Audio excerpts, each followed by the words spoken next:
E në këtë pjesë të fundit të emisionit për ditën e sotme, unë kam të ftuar një 17 vjeçare që realisht që në bisedën e parë që e kam bërë me të, ma ka dhënë një vibe shumë pozitive, besoj se do e përqoj tek gjithë secili prej jush që po na shikon dhe po na dëgjon në këto minuta.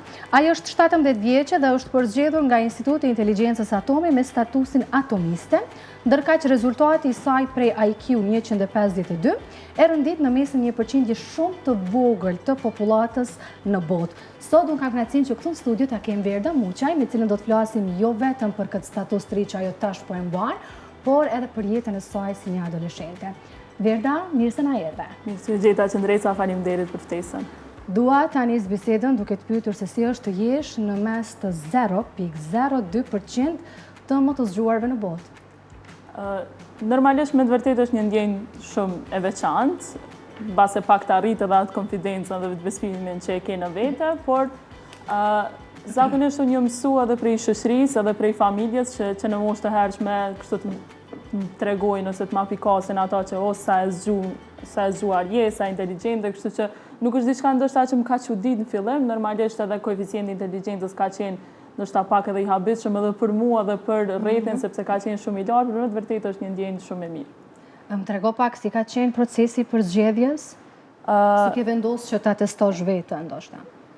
Thirrja ka qenë e hapur për të gjithë që kanë dashur që të testohen. Dikund janë bërë 8-9 muaj që ne jemi në testim intensiv, domethënë nga Instituti Atomi, kam kaluar për 3 faza. Faza e parë edhe e dytë kanë qenë fazë domethënë me testime grupore, ndërsa faza e tretë për ata që arrin sepse shumë pak arrin në fazën e tretë ka qenë testim individual.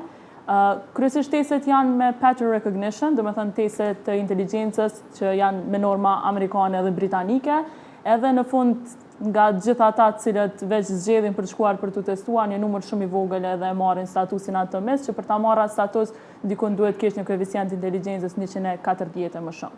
A e ke prit këtë rezultat personalisht? Personalisht kam mendu që sidomos fazën e parë mendoja që do ta kaloja, hajt erdhi e dytën kam pas pak dyshime, a do të kaloj apo jo, e treta me të vërtetë ka qenë ajo wow, kur kanë dalë rezultatet edhe disa herë tu e kontrollu kodin se kanë dalë me kode, a është për me, apo jo, a është e mundur, sepse me të vërtetë e shisha kodin edhe një në anë e shisha koeficientin e inteligjencës edhe e disha që mund të jetë 140 ose edhe pak më shumë, por 152 nuk ishte edhe shumë i pritur. Si e pritën familjarët, mami, babi? Janë gëzu shumë, duket ma shumë se unë. Lumëtëria jam ka qenë që i kom gëzua tu i po ata të lumëtër. Qa shumë ju gëzua ata më duket edhe momentin kur je një person që ndoshta i vendos vetës synime shumë larta, është pak edhe vështirë me u gëzu me vetën, ose me arritjet që mund dëshme i pas, po besoj që një pasqyrë për lumëtërinë time janë njerë e afërt, zëmës familja, prindrit e mi, kur isha ata të lumëtër e kam ma letë me u gëzu me vetën, se kështu e kam pak problem. Dua që të ndalem pak para se të hymë dhe tek jeta jote, studimet, për momentin edhe në shkollë të mesme, dua që të japim edhe një mesazh të dinë edhe ata njerëz prindër, cilat janë ato shenjat e para që ndoshta duhet i marrin parasysh për fëmijët e tyre, që të vazhdojnë, të testojnë, ndoshta edhe të merren më shumë me ta, në mënyrë që të kenë një rezultat si ti që e ke sot dhe egzant. Zakonisht besoj po flas edhe personalisht, ato vrehen, shenjat e para vrehen edhe që në fëmijëri, që domethënë në moshë shumë të hershme, ata fëmijë që vrehet që ndoshta po flasin pak më shpejt ose po mësojnë gjëra në një mënyrë shumë atletë se fëmijët e tjerë që në moshë tepër të hershme, që i vrejnë familja, që po i marrin informacionet ambientit të jashtëm pak më lehtë apo pak më mirë sa fëmijët e tjerë, është një indikator shumë të rëndësishëm janë këta, por besoj që mënyra më së lehtë që mundet me u vrejt është kur veç fillojnë domethënë me shku në klasë të parë ose në shkollimin, domethënë kur shkojnë në shkollë. Kjo sepse e keni pikë edhe referime. Në momentin kur të vrejnë domethënë edhe arsimtarët apo edhe mësuesit në këtë rast, të vrejnë duke të krahasu me fëmijët e tjerë që keni kompleksitet më të madh të menduarit, zgjedh probleme më shpejt, domethënë keni një shpejtësi të menduarit më të madhe se sa fëmijët e tjerë, është më e lehtë që me të identifiku që ndoshta je edhe pak më e veçantë. Po si të shohin shoqëria aty? Njerëzit që të kanë po rreth. Gjithmonë kam pas atë statusin e më të zgjutës se me lanë modestin pakon ashtu, po kështu që edhe besoj që edhe kur i kam tregu që edhe jam zgjedhur atë se ka qenë pak e pritshme. Interesant, shumica më shumë e kishin prit tjera që kam u zgjedhur se sa unë vetë. Shumë interesant. Si është jeta jote momentalisht, në cilën shkollë studion? Unë jam gjimnazin Gjevdet Doda, tash shtator filloj, klasën e 12. Kryesisht tash normalisht është pak ma e qetë duke marrë parasysh që jemi edhe në pushime verore. Për momentin jam duke ndjekur edhe kampin e Institutit Atomi, sepse aje përgatit një kamp të veçantë. Sapo edhe i përfundova kursin e neuroshkencës, cilët vinë profesor apo edhe nxënës cilët të doktoratës nga Universitetet të Spanjës, të Parisit edhe të Londrës që vinë na ligjerojnë, duke qenë që konsiderohet që duhet ndoshta të marrim edhe një uri pak më shumë rreth këtyre fushave apo lamive, ndërsa sa i përket ditëve në shkollë zakonisht jam shumë angazhuar me kurse në shumicën e rasteve apo edhe me aktivitete ekstrakurrikulare përpas kurrikulës bazë të shkollës. Cila lëndë të pëlqen më shumë ose të ka pëlqyer që në hapat e parë në këtë drejtim? Është interesante se zakonisht kam qenë gjithmonë e mirë në të gjitha lëndë. Kur nuk mujtë me e bo dallimin sigur shumica. Dhe më thonë gjithmonë, se zakonisht ata personat ndoshta janë pak më inteligjent, gjithmonë e kanë një prirje më të veçantë për matematikën ose shkencat natyrore, gjë që e kam edhe unë, por jo që ku mujtë me e bo ndonjëherë dallimin që shkencat shoqërore ndoshta nuk mi ka dashur. Ndoshta edhe kjo fakti i foljes publik ma kanë ndihmuar gjithmonë te shkencat shoqërore, po normalisht që e kam një pjesë më të veçantë. Një kohë kam pas fizikën, matematika gjithmonë qëndron, po tash besoj kiminë e kam pak më shumë. Në shkollë të mesme ka fillu kjo dashuria për kimin pak më shumë, më pas i kam provu edhe garat në klasë të 10, gjë që kam arrit rezultate mjaft kënaqshme për mu, kam pas vendin e parë në gara rajonale të kimis, vendin e tretë më pas në gara nivel vendi, kështu që besoj që aty ka një dashuria për kimin. Edhe unë kam një motor që e pëlqen shumë kimin edhe gjithmonë kam dashur me ditë arsyeën se pse. Është diçka një lëndë shumë interesante që jo shumë njerëz e duan. Prandaj kur marr përgjigje të tilla më habisin shumë. A mendon se inteligjenca është dhurat apo duhet që të punohet shumë me të për të arritur një sukses? Po flasë edhe në atë cilët na kanë thënë edhe vetë ata nga Instituti Atomi, kryesisht besohet që inteligjenca është dhurat. Do me thënë personat lindin me atë.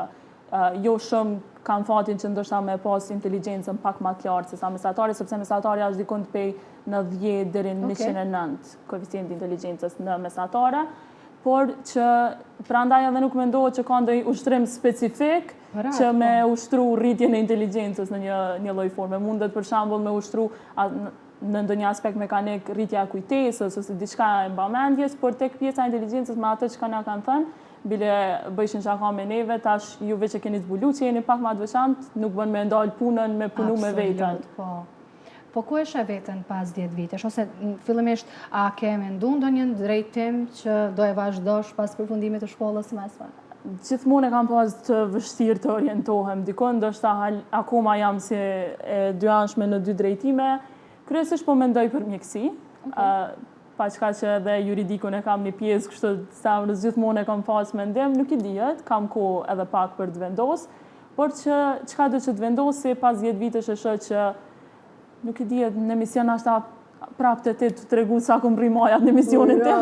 Unë atë pas 10 vitesh sa do t'jem.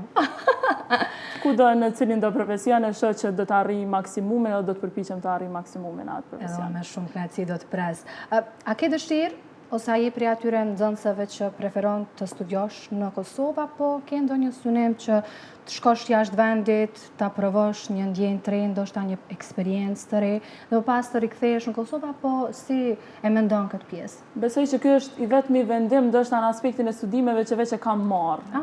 Po studimet e mia, asdomos studimet bachelor kam vendosur që t'i kryej në Kosovë. Paçka që atë vendimin për të jetuar në Kosovë kam pas gjithmonë, më pëlqen vendi jam, nuk munden me jetu pa rretin tam, pa familjen tam, e kom zbulu këtë edhe nuk e ndryshoj këtë vendim, edhe studimet bachelor kam vendosur që ti përfundoj këtu, e normalisht më pas studimet e tjera master apo edhe doktorate nuk pun t'i dihet jetës se ndoshta në një vend, në një universitet jashtë Kosovës, por kryesisht mendoj këto. Çka do t'ju thoje të rinjëve, moshatarëve të tu, ndoshta edhe atyre që janë më të vegjël në moshë, që mund të kenë më dyshje sa i përket të ardhmës së tyre, mendojnë që nuk janë të zgjuara sa duhet, ose kanë dilemat shumë ta në këtë pjesë. Edhe pse qenurit ndoshta me këtë inteligjencë është një dhuratë, nuk do të thotë që është mënyra e vetme për të qenë suksesshëm. Mendoj që pavarësisht talentit që tipet, edhe puna e palodhshme që e bën është shumë e rëndësishme. të studiosh ose të mësosh për ato që e dënë është jashtëzakonisht shumë e rëndësishme, pavarësisht nëse veç ke në këtë rast koeficientin e inteligjencës të lartë apo jo. Gjithkush mund të arrijë me punë, këtë besoj jashtëzakonisht shumë, pashka që normalisht janë ndoshta disa yje që shkëlqejnë pak më shumë shkaku edhe i talentit, por edhe ata ndoshta mund të arrijen edhe me punën e palotshme. Kur flasim për persona që kanë IQ-n si ti, realisht në mendje na shkon se ata vetëm studiojnë, ata vetëm mësojnë, a ke kohë që të dëgjosh muzikë, tash është edhe jetën ndoshta paksa? Është pak ndoshta e kundërta. Jo bashkë e kundërta, po një ndër themi indikatorët kryesor ku mund të vrehen, se këtë po e tregoj edhe në bazë të bashkëmëshatarëve tjerë, ose ata që i kam taku edhe të instituti Atomi, vrehet që sidomos te kurrikula bazë që është e përcaktuar për atë nivel, për shembull për klasën e 11 apo për bashkëmëshatarët e tu, vjen pak më e lehtë se sa zakonisht. Nëse veç e ke inteligjencën pak më të avancuar, edhe kur vjen pak më e lehtë, ke kohë është pak edhe normalisht edhe për gjëra tjera, jo vetëm që me studiu. Personalisht kam fatin që gjithmonë kam pas një sukses akademik të shkëlqyeshëm, maksimal në atë që kam mundur me arrit, edhe ndoshta ky epiteti i qenurit inteligjent apo mençur nga shoqëria më ka ardhur që kam arrit qatë sukses akademik, ndoshta pak, nuk po them pas studiu fare, sa ajo është gati e pamundur, po me arrit pak më lehtë se sa të tjerët. A mund të thuash se e ke trashëguar nga familjarët këtë dhunti që po e gëzon sot? Unë besoj, madje këto kohë të fundit besoj fort që e kam të trashëguar, sidomos nga prindërit e mi, sidomos mami. Që e kemi këtu në studio, edhe e përshëndesim. Verda, unë realisht uroj shumë suksese, por në të njëjtën kohë dua që t'japësh një mesazh për të rinj dhe të rejat, sidomos ato që ndoshta si synim kanë ikje nga Kosova. Seriozisht mendoj që e di që mund dalin këto fjalë që nuk mund të arrihet në Kosovë. Besoni që më mirë është sa do pak me arrit në vendin tënë, se sa mund të arrit është në një vend të huaj. Besoj fort që me punë edhe me përkushtim arrihet edhe në Kosovë. Sidomos Kosovë ku ka më mirë se studiosh edhe të punosh edhe të jesh këtu në vendin tënd. Por një mesazh ndoshta për gjithë ata që po na ndjekin, gjithmonë provone, çka do që veç e mendoni apo e dëshironi, më mirë është me e provu. Nuk konsiderohet dështim nëse ke provu në mendimin tim, dështim konsiderohet nëse se ke provu fare diçka që e dëshiron.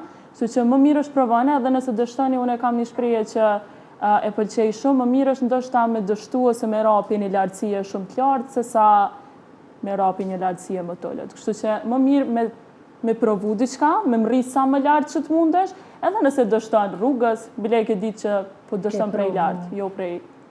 Shumë mesazh i bukur me përmbyll këtë bisedë. Unë të uroj shumë suksese. Faleminderit. Dhe besoj shumë se do të kemi mundësinë që në një të ardhmen të afërt të realizojmë edhe një bisedë tjetër, pse jo? Patjetër. Faleminderit shumë, Verda. Suksese edhe një herë.